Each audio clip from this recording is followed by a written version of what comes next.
Assalamu alaikum wa rahmatullahi wa barakatuh to some of you, and peace out to the rest of you. Hit the share button because the message is more important than the messenger. You know, being back here stateside, I see how different real life is from social media firsthand. Now, I always suspected that's the case, but I see firsthand how different it can be. I look and I think, well, if you really see something on social media, that doesn't guarantee that's what you're going to see a lot of when you hit the streets. And since I've landed this year, I've seen fewer sisters with non-black men than what I saw the previous summers. I'm not seeing that now. I now see more and more sisters in groups with each other and by themselves. And with brothers. Seems to me about evenly distributed.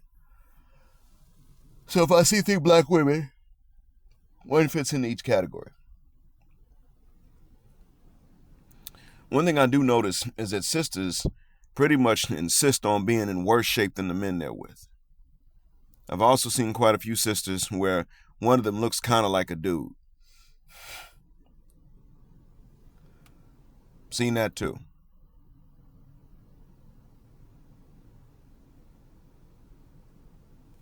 I've set up and I've watched how a lot of white couples, at least health-wise, appear somewhat functional.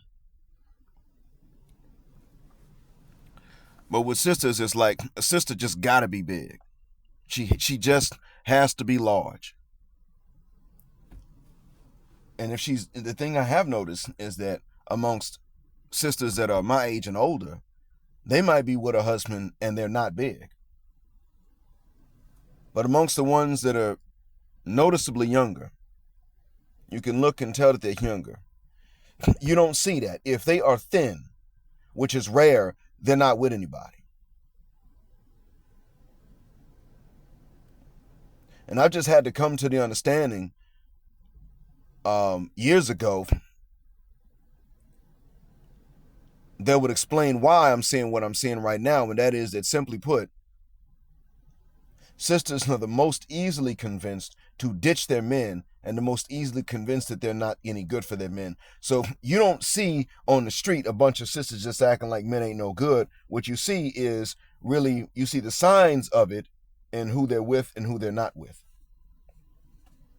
That's where you see it. And they can't hide that because, well, they ain't with nobody, but they want someone.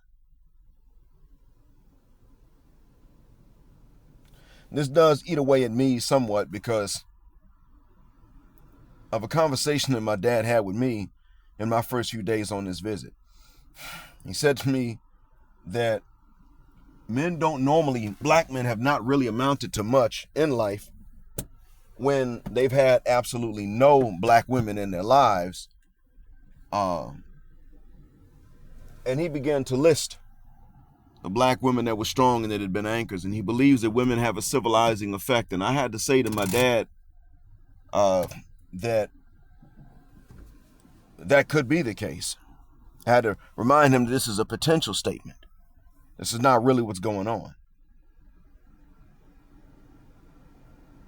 He knows that my son is about to marry someone that is not from here.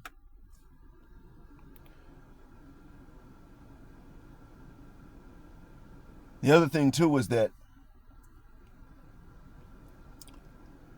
in this conversation, I began to realize something that Edward Allen Anderson, the Reverend Brother Pastor Deacon Dr. Hurricane Edward Allen Anderson of the New Great Zion Valley Precious Lamb, oh Lord, hold my mule while I shout, golden monument of Hope Faith Tabernacle, holy bright molten star, evangelistic apostolic tabernacle of we don't take no misandry off these O's incorporated, said to us a while back.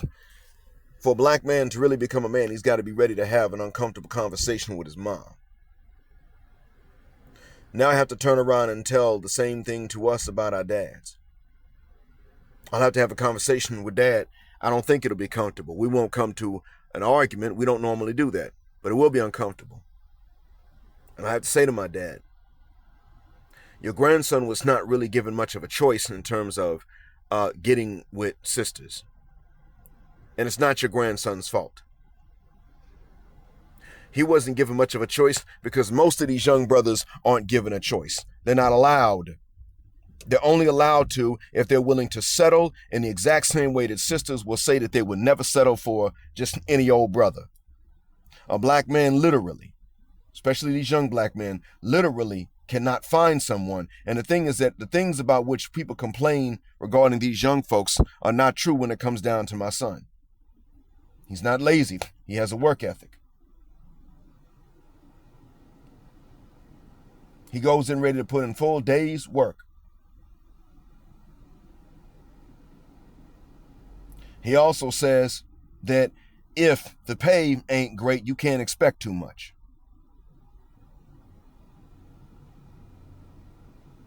Speaking of him, here he comes now. He's about to meet me for this meal. But before I meet him, I'm going to go ahead and tell you all that, yeah, we may have to get ready to have uncomfortable conversations with our dads, not just moms. And we're also going to have to brace ourselves for the day that if we don't keep track of changes, our sons may have to uncomfortably put us in our place too. I hope this helps. Thanks for listening. Black heart, black mind, blackout, assalamu alaikum, and black heterosexual non-select male power just because they don't like it, and black patriarchy until extinction of judgment day. Thank you for flying with us again here on Jet Black Air, where the phrase jet black is also a verb. Keep jetting black with us until the wings and the wheels fall off. Gender, justice forever.